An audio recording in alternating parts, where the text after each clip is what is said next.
Sudan में जारी जंग न सिर्फ सूडान में तबाही मचा चुकी है बल्कि ये पूरी दुनिया के लिए अमन के लिए ख़तरा बन चुकी है। सबसे पहले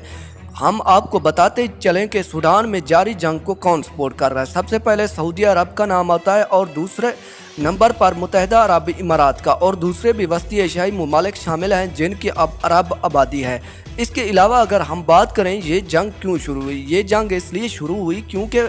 सूडान में एक बगावत हुई जिसको कुचलने के लिए फ़ौज के एक गिरोह ने फैसला किया कि वो इस बगावत को बेदर्दी से कुचल डालेंगे, क्योंकि इस तरह की कार्रवाइयाँ करने में पहले भी इस फ़ौज का नाम आता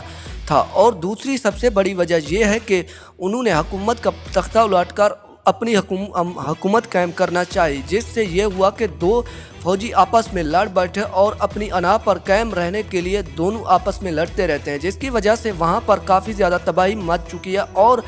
हर वक्त वहाँ पर हमले होते रहते हैं, क्योंकि वहाँ पर वो एक दूसरे पर कंट्रोल हासिल करना चाहते हैं और वो चाहते हैं कि ज़्यादा से ज़्यादा इलाके फ़तह किए जाएं, जिससे नुकसान अवाम का हो रहा है और अवाम ही हिजरत करने पर